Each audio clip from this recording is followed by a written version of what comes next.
Okay. Well, Linnea, thank you for being here today and being willing to share your wealth of knowledge with everyone at NTTA in our workshop with Native Network today.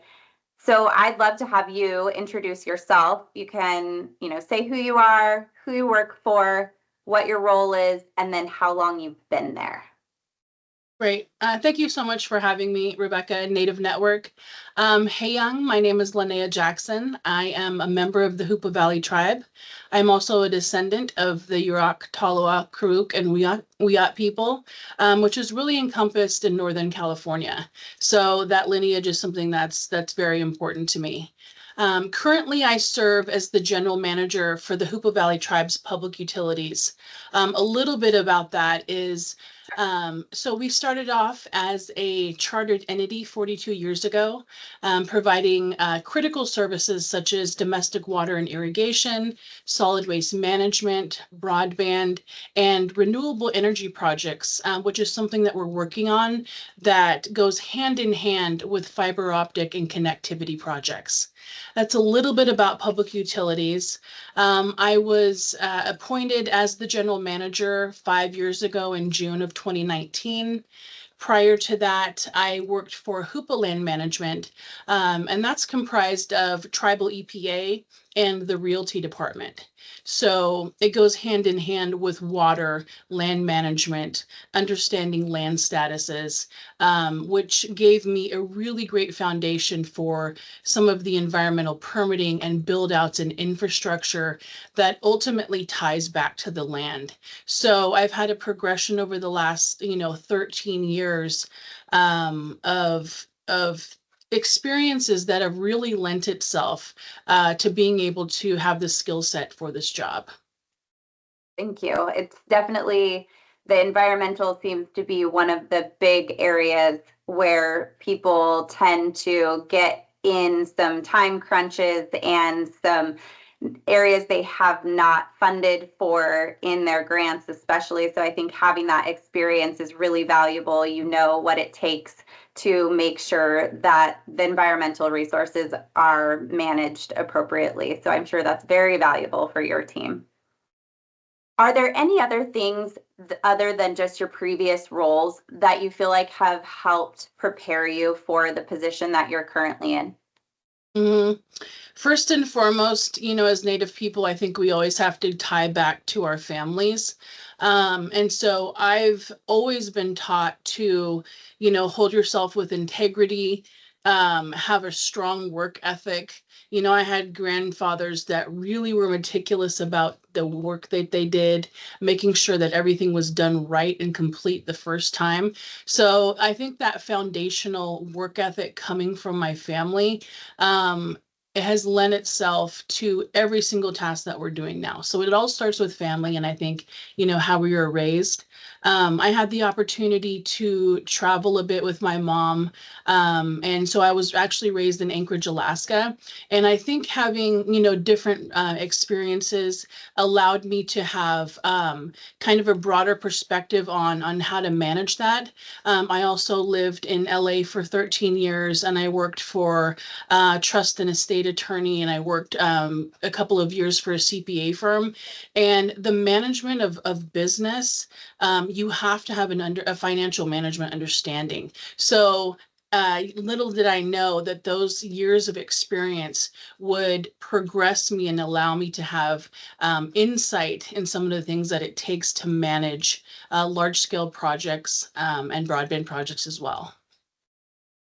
It's pretty amazing how those little things along the way, as we gather those skills and those experiences, prepare us for the roles that we ultimately, end up in for a period of time. So I love kind of tracing back all of the pieces that you're able to reflect on and see how they've led you to where you are. And I think that's really valuable and also important for everybody to be able to know that wherever they are in their journey, that there are skills and understandings and experiences that they can be gathering and learning in order to contribute to their current role and possibly prepare for the future. So it seems like you've been very strategic about preparing for the future. And we often talk about sustainability as kind of the buzzword around future longevity and preparation.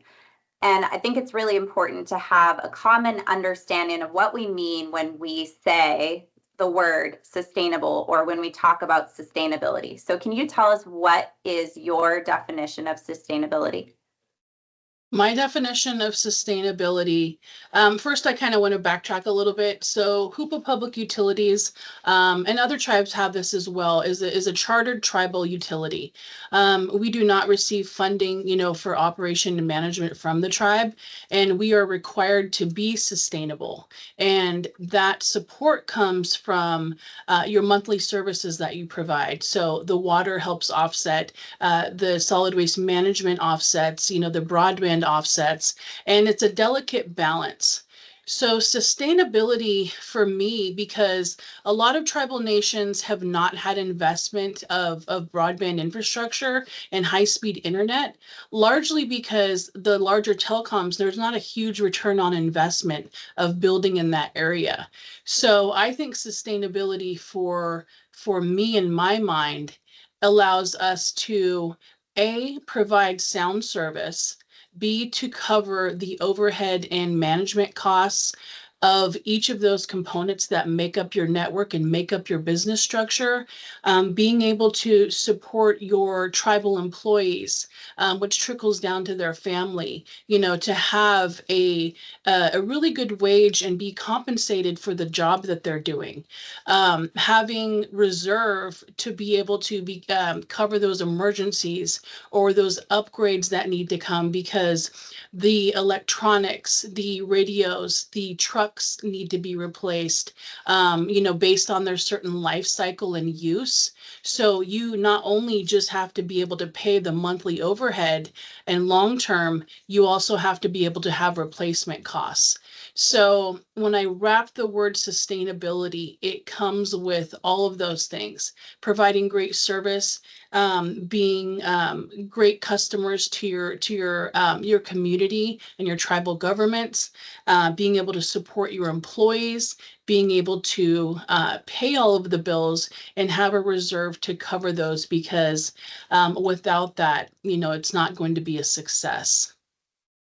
Thank you. That is a very well-rounded definition of sustainability. I really appreciate that you're bringing out some of the future planning things that I feel like sometimes get lost when there's an influx of money, for example, for an infrastructure build or a program like that, and then there isn't a business model in place for what it looks like to operate after that infrastructure is put into place. And I think that's something that I've heard mentioned a lot as a growing concern because there wasn't always preparation for that future capacity and planning for those different types of costs. So I'm really glad you brought that up.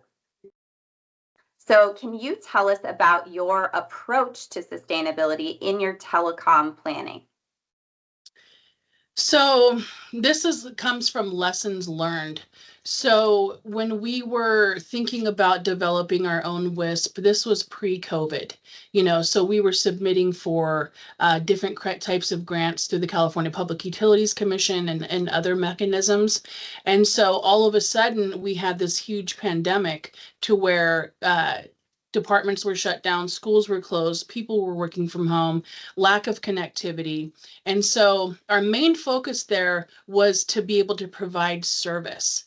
And we kind of had to have a, tidal wave of ramping up, getting the frequencies, the tower locations, the equipment, people trained. And so that push didn't allow us to then develop the business end. What do those service line agreements look like? What are your terms and conditions? All of those business things that we didn't have to think about because we are just trying to solve the connectivity issue and that digital divide that was really, really apparent, throughout 20 and 21 to 2. And so I think that understanding that we would, in hindsight, we would look at, okay, this component, costs X number of dollars, and it's going to be on the, it's going to last this long. We have to have replacement costs. I think one thing that's helped us is having the CPUC have technical assistance for tribes.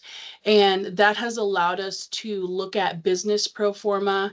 It's allowing us to look at those different financial studies. And so any tribe that is looking at even working with an incumbent, building out yourself, whatever that model looks like, you're still going to need the business pro forma. And I think that looks at a 5-year projection of what's your current projection for customers? What is that growth rate? What are all the things that make up your costs that you're going to have to cover? Because we would have looked at rate studies. What are we going to have to charge, our customers to be able to facilitate all that? So I really think having funding and continued funding, because as this is an ever-growing network, one pro forma isn't going to basically serve you 5 years later. And so when we did our first study, we were only serving wirelessly. And so we're talking, COVID time. Now we are doing full fiber optic builds outs, and that business structure looks a little bit different.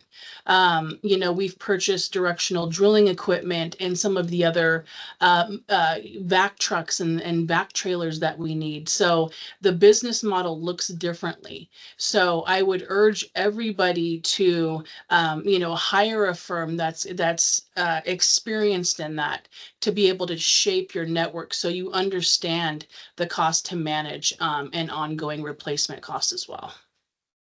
I think that is great advice. And I love that you brought it around to kind of an active way of moving forward with that, because I think when some people hear that, it's almost this panic of we or I managing, a network, planning this infrastructure build. I don't know how to do that. So how, as someone that is feeling panicked by that, I hear you saying, find a firm, find a trusted partner, find someone. If you don't have the current capacity to do that, get that going as part of your process. Would you say that that's something that you've been able to include in your grant funding requests? Is some money to support that?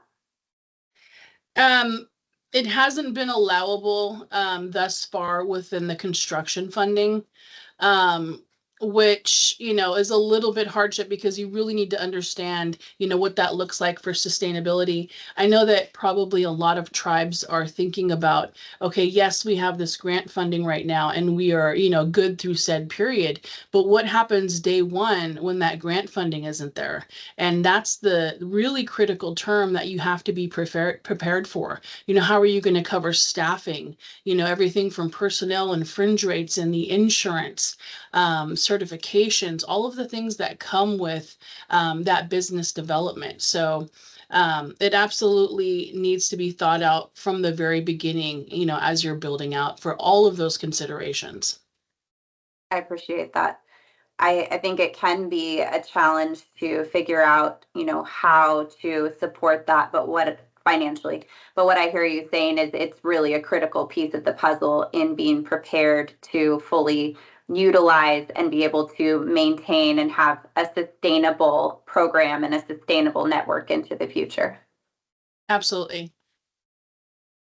Can you tell us some specific things that you have done to improve sustainability for your telecom program?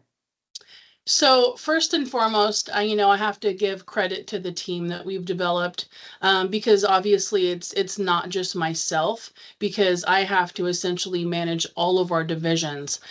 We have a broadband manager, Matthew Douglas, who goes by Spaggy, and I've really appreciated his creativity to think about not just broadband service. So in our region, we don't have the customer base just to be be serving and sustainable off the monthly revenue, we have to think of outside services. And so, we're looking into VoIP phone systems and providing that. We're looking at potentially managed IT services, for our grocery store and our mini mart and other tribal casino, to where we can pair and provide outside services for that monthly revenue. We have an opportunity to do long-term maintenance as part of our broadband grant with the California Department of Technology for a 20-year period. So it's thinking about outside of monthly revenue, what services can we provide? Hoopa is looking to be, for long-term, to be a regional fiber maintenance construction crew. We are in a remote rural area where there's not a lot of fiber maintenance companies, especially for hours. And so we're looking to partner with regional projects and be that provider, because we are boots on the ground. They're not having to roll trucks and equipment and experts, from out of state or other regions. So we are looking at those business components that compare the internet service and how can we maximize that. And so each tribe is going to be different because we're different locations. We have different functions, but I think all of us are going to have to look at how can we generate revenue outside of monthly revenue for the services to support the overall business. So when I hear you say outside services, I know you're talking about outside services from just the internet service that you're providing. Are you also talking about providing services to non-tribal members and outside of the tribal community? Absolutely. Thank you for bringing that up. We are actually, Hoopa has a larger Aboriginal territory, as most tribes do. So they might have a land base, but their larger Aboriginal territory is a lot larger than that. We are currently doing environmental studies and the fiber design build out for an adjacent town, which is part of our territory as well. And so we're looking at expanding out in that region as well, so we can be sustainable. There's not a provider there that is installing in fiber optic networks. We're going to have to look at a hybrid build for underground and aerial and have those customers be able to offset the costs for that. So I think that tribes need to be thinking creatively that you just don't have to, stay within your territory. Think larger and broader of the other areas that you can serve, because it doesn't have to just be your tribal nation. So that's kind of an exciting thing that we're working on as well. And we hope to be able to secure construction funding once we're done with all of the studies.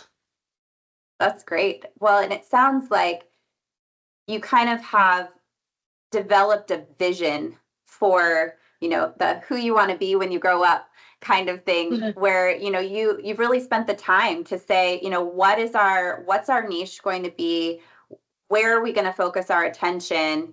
And then you can really focus your resources on moving in that direction that you have done the research. You have, had your pro forma, you have looked at the business model, the financial modeling, and say, this is a way that we can be sustainable. And it seems like that vision then really guides you in your next move. Is that reflective of kind of the process that you've gone through?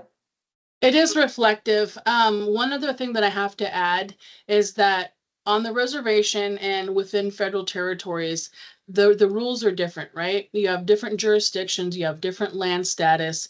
And then once we cross over to that threshold, it now becomes state jurisdiction, if you will. So we have to operate differently in those areas. So do we need, a CLEC or an ETC status? State taxes might apply. So there's so many different things. So we have to pair those two different types of business models and requirements in order to serve those areas. So that's something else to think about.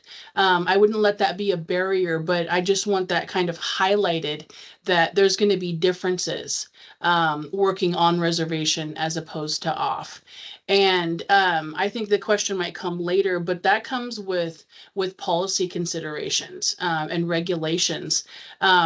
I've said this on many platforms, that from a state and federal level, there needs to be policy considerations for tribal providers. We don't fit the models of the larger telecoms, and we probably won't ever, because of the rural nature, because of our smaller, but that does not mean that we are not providing sound service equivalent to them. It's just from a different governmental structure.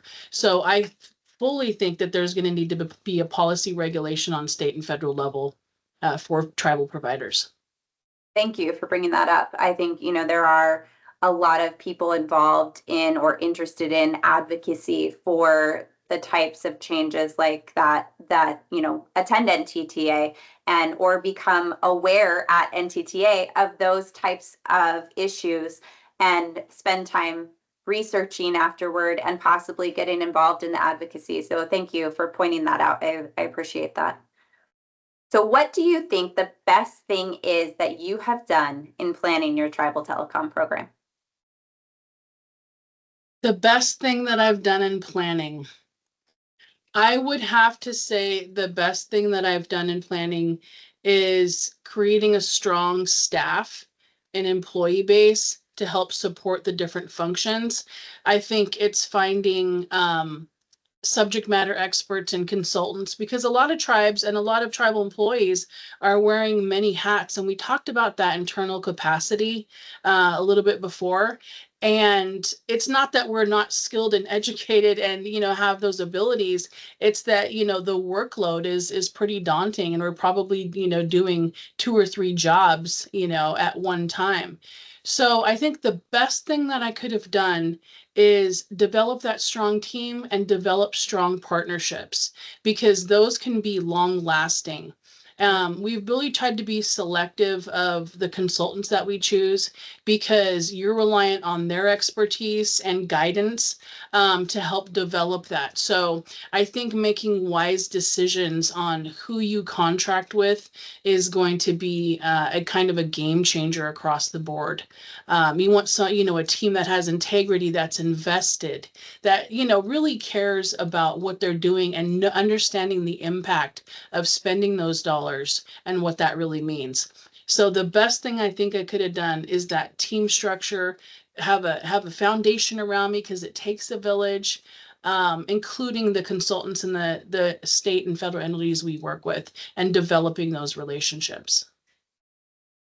I think that's something that is so important to kind of tease out of these conversations, is talking about, developing trust and developing those relationships, like you said, that then you can rely on each other as partners and you trust each other. And I think, NTTA is a great way to get some face time with people and start kind of trying to figure out who those people might be. Do you have, I know this is a little off script, but do you have any recommendations for really good ways you've found to find good and trustworthy partners? So I really feel like that goes back to relationships that have been developed. Hoopa has had the opportunity to be a part of the broadband boot camps that have been integral to our development and process from the beginning. I've had a chance to attend, a handful of those. Spiggy has attended, and my staff has attended as well.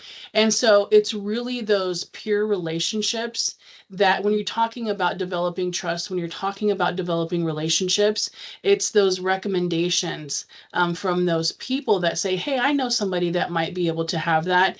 And that's where I think the networking and the working together, bouncing ideas off of each other, because you can submit an RFP and, you kind of get, random companies. So when the broadband awards were announced, I can't tell you how many cold calls we got and emails that we received from companies that we know nothing about. Right. and there were it was obvious that a lot of them didn't necessarily know how to work with tribes, and they kept, using phrases that weren't in alignment with us. So there's those cold calls, and then, like I said, you can submit an RFP, but I think it's really the relationships that we develop, like with structures like this that can recommend somebody, and those to me have been the long-lasting relationships. Is to say, hey, I've worked with this group, let me get you in contact with them, and then they can make a decision if that consultant is right for them. And I think it really comes down to the energy and the people that you work with, such as yourself. Thank you. And I do love that you point out that one right fit for one tribe or one organization may not be the right fit for another. And it can be a great trustworthy partner, but it does need to be a right fit. And so I think that is a really important part, that, you can make a recommendation, but really it's up to the organization then to decide if it is the right fit team for them to accomplish the project that they're setting out to accomplish. Mm-hmm. One thing I'll mention, though, is throughout the progression of these last 5 years, we have worked with several companies that the relationship didn't start out that great, right? Mm-hmm. Meaning, like, it was a difference of pairing a private company and a tribe. But I will say that those relationships, especially with honesty and talking about, like, hey, you know what, we don't really operate in that manner. We really would like to see it this way. I do believe gut instinct goes a long way. And there are those relationships that can be developed and in the end be really strong. So I think that tribes need to take the lead and say, I understand that that's how you do things, but like here, this is how we would like to see our build go. This is for our people, our government, our lands, and be very forthcoming of being able to shape how we would like to see it. Well, and I think that good communication goes a long way. And I think if you have a trusted partner, they will listen when you say, no, that's not really in alignment with what we're thinking. And then you come together and reevaluate and rework. And I think that is a way that you can tell if it's someone you want to continue working with, is how they respond when you do say, this is what we want. This is the way that we operate. So I love that you point that out. Yes, thanks. So who supports you in your decision making? So first, as with tribes, I have to go back to how we're structured. So Hoopa Public Utilities is a chartered tribal entity. We have an elected board of directors.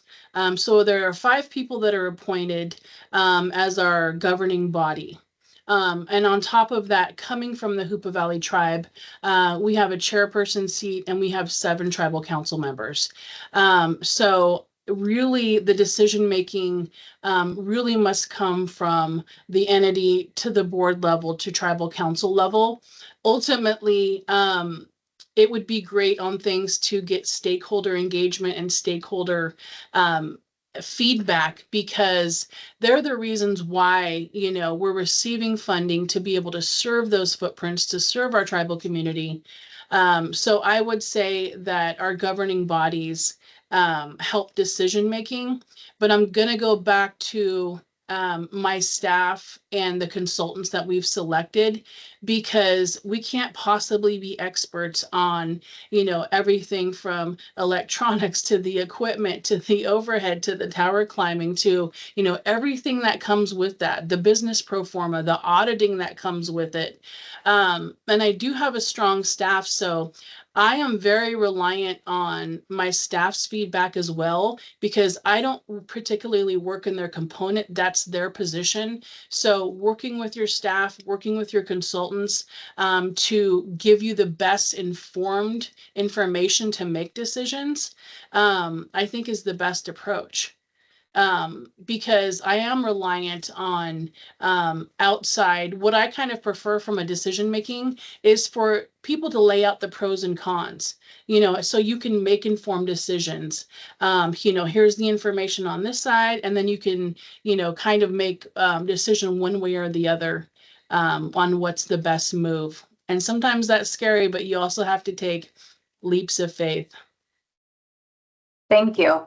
I love hearing just the structure for decision making and kind of how your team all works together to make decisions. It's not one person in isolation, and I think that's really important, and you brought it up several times, is to have a really good team around you, and then being responsible to your stakeholders, both in council and your governing board, as well as the end consumers and the tribal members. So what is your advice for other tribes to increase their chance of long-term sustainability for their tribal telecom programs? So throughout this journey, we realized that tribes are in different processes with this. Some tribes are just in the planning phase, and that's very important because those feasibility studies are critical. And I told you kind of about our development, how we were seeking grants and then all of a sudden COVID hit. So we didn't really have the opportunity to do a full-blown feasibility study and then make decisions. We, had to operate to provide critical communications during probably the worst pandemic we've seen in our lifetime. But I absolutely think that if there's time to do the feasibility study, what does this look like for your tribe? Are you going to work with the incumbent provider? Are you going to provide services yourself? Is there a combination of both? And really looking at what that looks like. We've really tried to make decisions for tribal ownership, supporting and training our own tribal staff, who are invested here. It's our families, it's our community. We're boots on the ground. And so I really think that long-term sustainability really starts with those planning efforts, finding strong partners, looking at the overhead costs, because that is going to be absolutely critical. Making strong partnerships with your federal and state partners, I think, is critical. Now that we're looking at digital equity efforts, there needs to be a next phase of, okay, now we have infrastructure in place, how are we going to maximize that? And I do think that has to come with policy considerations. A lot of the telecoms are given certain offsets and funding for low income customers, and so they really need to look at how they can support tribal telecoms in that same manner without having to fit that structure. And that goes back to the policy and regulations and guidelines. So it's about developing strong partners, a strong team, having transparency and communication with governing bodies, tribal councils, your community. One thing I will say that is also something I wish we would have done from the beginning is that marketing component. Because you want to let and be communicating with your community that, hey, we're doing the environmental studies, but then the next 6 months, we'll be selecting a contractor.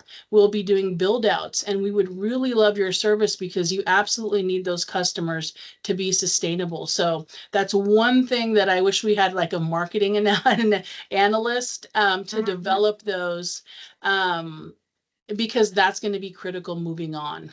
So the business aspect, the financial aspect, the team building, the training, business pro formas, and communication with your community, I think is kind of one recipe that is going to be necessary for long-term sustainability. Well, Linnea, you have given so much to think about and such a wealth of knowledge and experience in this time, and we really, really appreciate all of your words of wisdom. And we thank you so much for your time today and for offering this to all of the participants at the workshop today. So thank you so much. Thank you very much. Have a great day.